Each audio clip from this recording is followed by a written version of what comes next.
முத்து அவர் காரில் வந்து சவாரி ஏற்றிட்டு போகும்போது அவங்க ப்ரெக்னென்ட் லேடி, அந்த லேடிக்கு கார்லேயே குழந்த பிறந்துருது.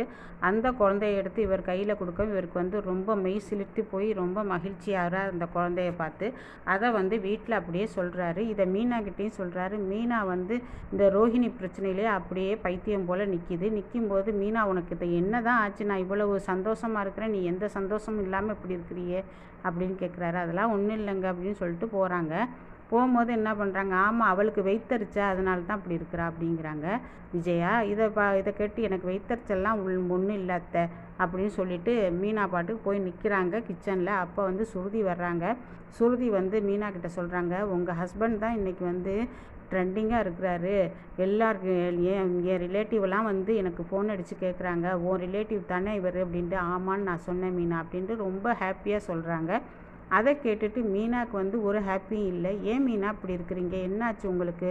உங்களுக்கு ஏன் இப்படி வேர்க்குது? சுகர் இருக்கா உங்களுக்கு அப்படின்னு கேட்குறாங்க. அதெல்லாம் இல்லை சுருதி, நான் சும்மா தான் அப்படி இருக்கேன். முத்து உங்களை அடித்தாரா? இருங்க நான் போய் கேட்குறேன் அப்படின்னு சொல்லிட்டு முத்துன்னு கூப்பிடுறாங்க சுருதி.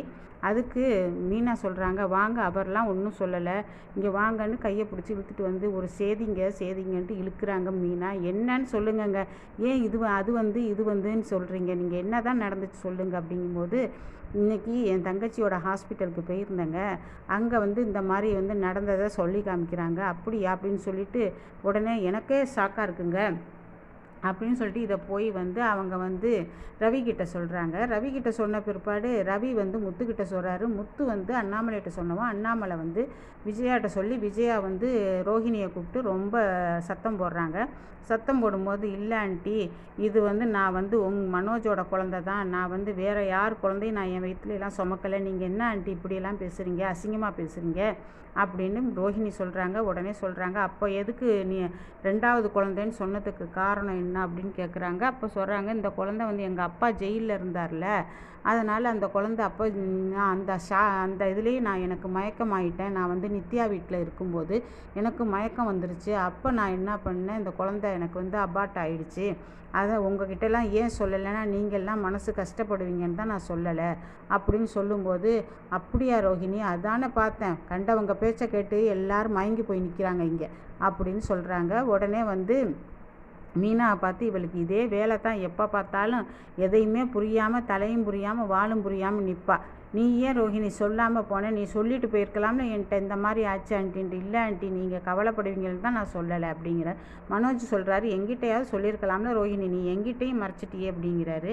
உடனே முத்து கேட்குறாரு, ஏன் புருஷன்கிட்ட நீ மறைக்கணும் இந்த செய்தியை, புருஷன்கிட்ட சொல்லியிருக்கலாம்ல அப்படின்னு சொல்லும்போது உடனே ரோஹிணி சொல்கிறாங்க, ஏங்க இது எங்கள் விஷயங்க, எங்கள் பர்சனல் மேட்ருங்க, இதில் எல்லாம் நான் உங்கள்கிட்ட வந்து சொல்லணும் அவசியம் இல்லைங்க, நீங்கள் எங்கள் விஷயத்தில் தலையிடாதீங்கன்னு சொல்லிட்டு ரூமு உள்ளார போயிடுறாங்க. அப்போ விஜயாவும் சேர்ந்து உள்ளார போகும்போது சொல்கிறாங்க, ஆண்டி நீங்கள் தப்பாக நினச்சிக்காதீங்க, இங்கே வந்து மீனாவாலே முத்துவாலையும் தான் எங்களுக்கு அதிக பிரச்சனை வருது, அதனால் நாங்கள் 2 பேரும் தனி கொடுத்தனம் போயிடுறோம் அப்படிங்கிறாங்க. அவங்க எதுக்கு சொல்கிறாங்க, ரோஹிணி எதுக்கு சொல்கிறாங்கண்டா, ஏன்னா ஒவ்வொரு செய்தியாக கண்டுபிடிச்சி முத்துவும் மீனாவும் இவங்களை பற்றி சொல்லிக்கிட்டே இருக்கிறாங்க. அதாவது மனோஜ் பண்ணுற தப்பையும் ரோஹிணி பண்ணுற தப்பையும் கண்டுபிடிச்சி ஒவ்வொரு தப்பையாக சொல்லிக்கிட்டு இருக்காங்க. அதனால் இதுலேருந்து தப்பிக்கலாம் நம்ம அப்படின்னு சொல்லிட்டு விஜயா கிட்ட சொல்கிறாங்க, ஆண்டி நாங்கள் 2 பேரும் தனியாக போகிறோம் அப்படின்னு சொல்கிறாங்க. நீங்கள் ஏமா தனியாக போகணும், அவங்க 2 பேரையும் நான் இந்த வீட்டை விட்டு அனுப்பிடுறேன், நீ பொறுமையாக இரு, கொஞ்ச நாள் பொறுமையாக இரு, அவங்கள வீட்டை விட்டு அனுப்பிடுறேன் அப்படிங்கிறாங்க. இல்லை ஆண்டி, அவங்க போகமாட்டாங்க, மாடியில் வேறு ரூம் கட்ட போகிறாங்கல்ல, அம்மா அவங்க கட்டினாங்க, அவங்க கட்டுறதுக்கு 50 வருஷம் ஆகும், அப்படியே மாடியில் வீடு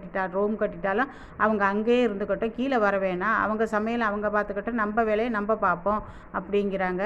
இது சரியாக வருமா ஆண்டி அப்படிங்கும்போது, சரியாக வரும், இல்லைன்னா நான் வீட்டை விட்டு அவங்க 2 பேரையும் அனுப்பிடுவேன், நீ கவலைப்படாத ரோஹிணி அப்படிங்கிறாங்க. முத்து சொல்கிறாரு, மீனா நீ இனிமேல் அவங்க விஷயத்திலலாம் தலையிடாத, எப்போ பார்த்தாலும் எங்கள் அம்மா உன்னை தானே திட்டுறாங்க, அவங்க எப்படி வேண்டாலும் போய் கேட்டோம், நீ இதில் இனிமேல் தலையிடாத மீனா, யார் எப்படி போனால் நமக்கு என்ன, நீ ஏன் பேயறிஞ்ச மாதிரி வந்து நிற்கிற, இதெல்லாம் கேட்டுட்டு அவங்க எத்தனை குழந்தை பெற்றா நமக்கு என்ன அப்படிங்கிறாரு முத்து. இல்லைங்க, நான் பார்த்ததை வந்து சொன்னேன், அதுக்கு அத்தை வந்து இப்படி பேசுகிறாங்க, என்னையே அவ்வளோ திட்டுறாங்க, வெய்த்தரிச்சங்கிறாங்க, கண்ணா பின்னான்னு பேசுகிறாங்க அப்படிங்கும்போது, உனக்கு இந்த வீட்டில் இருக்க பிடிக்குதா இல்லையா சொல்லு, நம்ம வேணால் தனியாக போயிடலாம் வீட்டை விட்டு அப்படிங்க. இல்லை வேணாங்க, உங்களை வந்து நான் பிரித்த மாதிரி ஆகிடும் அப்படிங்கிறாங்க மீனா. உடனே சொல்கிறாரு, அந்த அம்மா ஏதோ தில்லுமுள்ளு பண்ணுதுன்னு எனக்கு ஆரம்பத்திலே தெரியும், அந்த பொம்பளை பண்ணுற தில்லுமுள்ளெல்லாம். ஆனால் கூடிய சீக்கிரம் வெளிச்சத்துக்கு வரப்போகுது, இது மாட்டத்தான் போகுது பாரு மீனா. நீ உன்னை இன்னைக்கு திட்டாங்கல்ல எங்கள் அம்மா, இதுக்கு மாட்ட போகுது மீனா. அதுக்கு என்ன செய்தி சொல்லுதுன்னு பார்ப்போம். அப்போ மாட்டும்போது மாமா மாமான்னு சொல்லிச்சுல, மலேசியா மாமா மலேசியா மாமான்ட்டு. அந்த மலேசியா மாமாவை நான் இன்னைக்கு பார்த்தேன். அவன் அந்த ஆள் என் கையில் மாட்ட போகிறான். மாட்டும்போது இந்த பொம்பளை, அதாவது ரோஹிணி, இதுக்கு என்ன கதை சொல்லுதுன்னு நம்ம பார்ப்போம். நான் பார்த்துக்கிட்டு தான் இருக்கிறேன், அவன் எங்கே இருக்கிறான் என்ன ஏதுன்னு நான் பார்த்துக்கிட்டு தான் இருக்கிறேன். ஒரு நாளைக்கு மாட்டுவான்ல, அப்போ என்ன கதை சொல்லுதுன்னு பார்ப்போம் மீனா.